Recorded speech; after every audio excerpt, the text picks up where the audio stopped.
Hello everyone, welcome back to my channel. How have you been? If you're a new subscriber, welcome to this beautiful community, and if you're already a subscriber, wow, you're welcome back to my channel. Today we'll be continuing our previous discussion on what you should know before becoming a Chinese translator. Before we dive into that discussion, I want you to use this opportunity to like this video. Press the like button and subscribe to my channel.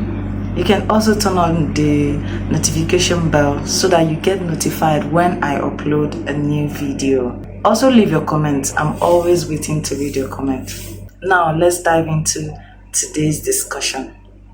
First on my list today is most Chinese companies, they don't pay on month ends. They don't.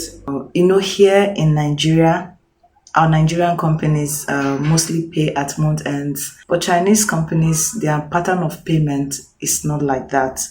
For example, they pay January's salary in February. Some companies pay on the 1st of February, on the 5th of February, the 10th, 11th, or thereabout. Your February salary, you'll be expecting it in March. This is the pattern of payment for most Chinese companies. I hope you understand what I'm saying. I've worked where they pay on the 5th of the second month, and I've also worked where the payday was on the 1st of the second month, and also I've worked where the payday was on the 11th of the second month. But there's an exception to this. There's a place I worked for a very short period of time. When I got interviewed, they told me that their payday was on the 1st of the second month. I agreed with them because it's reasonable. But when the payday came, I didn't see my money. I waited till on the 5th before asking questions. I asked and they said that they were calculating my salary. They are calculating 4 people's salary in 5 days. Well, I still kept quiet. So on the 8th, I asked again, why haven't you paid our salary? You said your payday is on the 1st, but we are on the 8th and you haven't paid my salary. I don't understand. Let me get an explanation.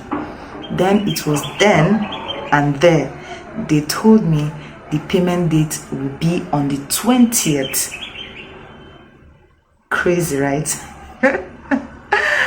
So what that means is that if I worked in January, my January salary will be paid on the 20th of February.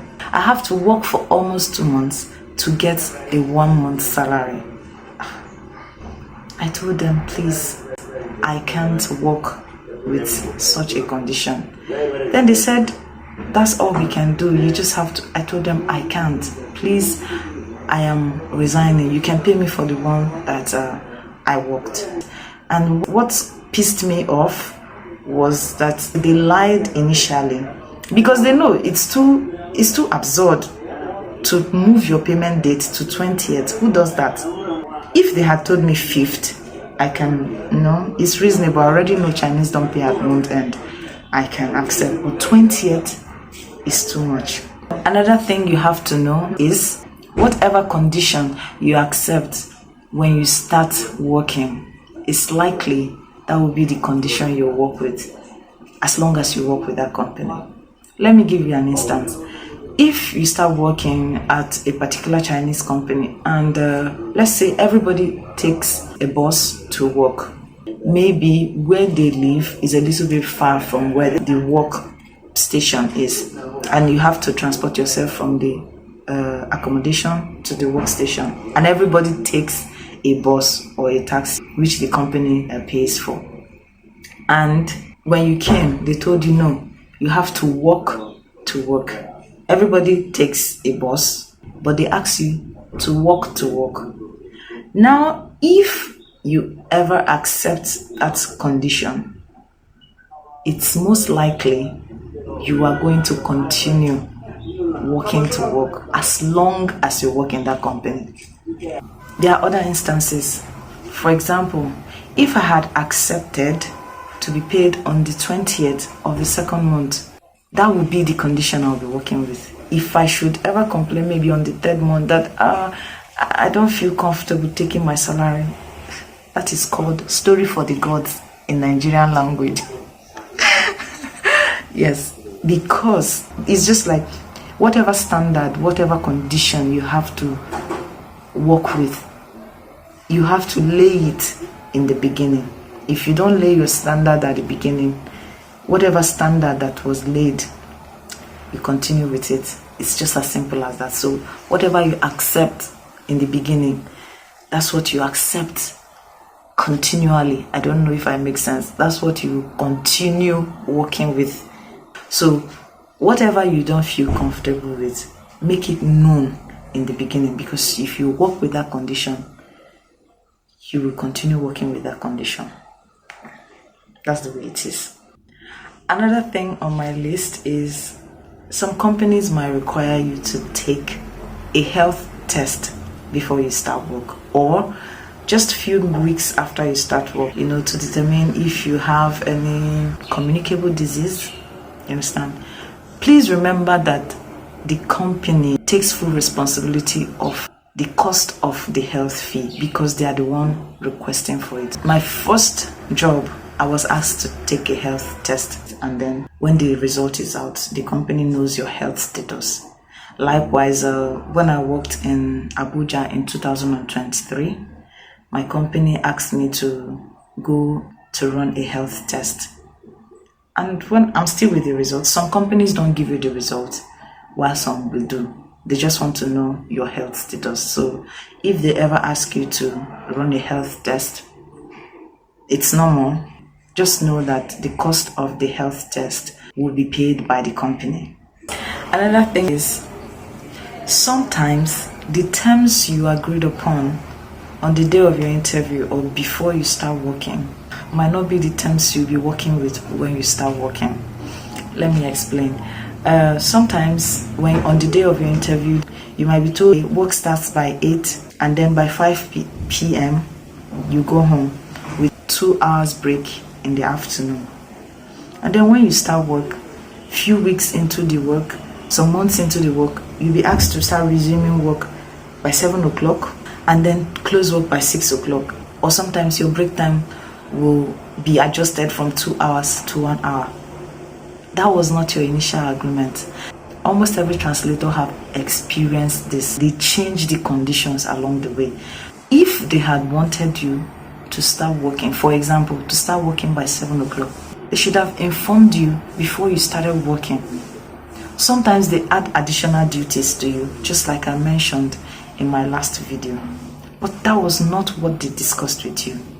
Just know that these situations might come up, but your response to it matters a lot. Don't just say yes to everything. You will turn a workaholic overnight. You will be stressed out. If you don't know how to tackle this particular situation, you can check my previous video to know how you go about it. That's where I discussed about being smart. Being smart is very important if you're working with the Chinese. Next on my list is you should get an employment letter. It will save you a lot. Like I said, sometimes what you agreed upon before working is not what you experience when working. Sometimes it's totally different. So getting an employment letter will save you the stress of explaining yourself. Hey, this is not what you said. Why are you bringing this? Your employment letter will state it all, so you don't need to explain. Just so you know, Chinese always run away from giving employment letter because they know what it means. It means that whatever they told you will be your work condition will be written in black and white, will be written in a document. It means that they don't have to deviate from it because you have something to prove that this is what they said. So they always run away from it, and that's why you should insist. They have to write it down in your employment letter. If they tell you your salary is so and so at the end of the month to be paid on a particular date, they don't just wake up and tell you they will be changing the payment date. because they know that this is what is holding them. It's now written, it's not just verbal. Even in the court of law, you can't prove a verbal statement. But if you have a phone record, if you have a paper that both parties signed that this is the terms and condition of this work, you have a proof. Okay, that's why you should get an employment letter. It will save you a lot of stress. It will save you a lot of explanation. Your bosses won't just wake up and start making some adjustments that is different from what is stated in your employment letter, because they know their signature is written on it. Maybe in the future, I will talk about things you should include in your employment letter to be on a safe side. Tell me in the comment section if you want to also know about what and what you should include in your employment letter. Another thing you should know is that aside being a Chinese translator, you might get or you might have accompanying job roles. What I mean by that is most times when you are employed as a Chinese translator, there are other job roles that come with your job as a translator. First on the list is being a manager or supervisor to the workers. This one just comes automatically. I don't know why it's like that for the Chinese, but that's just it. Most times when you are employed as a translator, you automatically become a coordinator or a supervisor of some sort to the workers. So don't be scared, don't feel some sort of way. Most old translators already know this. It just comes with the job. Yes, because you're expected to guanli gonren. That is, you're expected to supervise or manage the workers. Yes, that one is top on the list. Then, in some cases, you might be a PA or secretary in addition to being a translator. Sometimes you might also work in the logistics, that's you might be going to buy things for the company, but you are asked to, do this job aside being a translator. Sometimes you might be an accountant, you might be the person working on the salary sheet of the workers. You might also be in charge of the warehouse. It depends. Yes. But what is important is you are told before starting work that this is your job. That is why you should have an employment letter and also discuss clearly what your job roles are. Not you are going to work as a translator and then a manager for the factory and factory workers. And then when you resume work, you also see that you are doing something else aside these two job roles. You are expected to be informed of all your job roles. And then it should be written down in an employment letter. Very important. I know why I'm stressing this. Another thing you should also know is that you should have a WeChat account. There's a particular app called WeChat, just like WhatsApp. We use WhatsApp in Nigeria. Chinese use WeChat. That is mostly the app they use to send messages, videos, voice notes, and also pictures. They are not too used to sending messages like SMSs or making phone calls.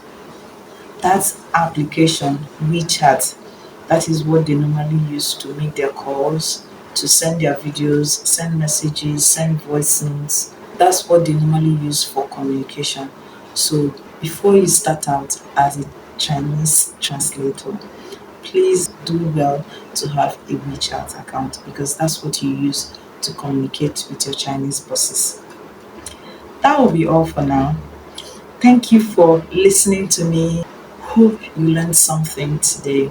If you enjoyed this video, please give it a thumbs up, subscribe to my channel, and turn on the notification bell. Please leave me a comment because I also want to know your thoughts. Thank you for watching once more. Till next time, 再见.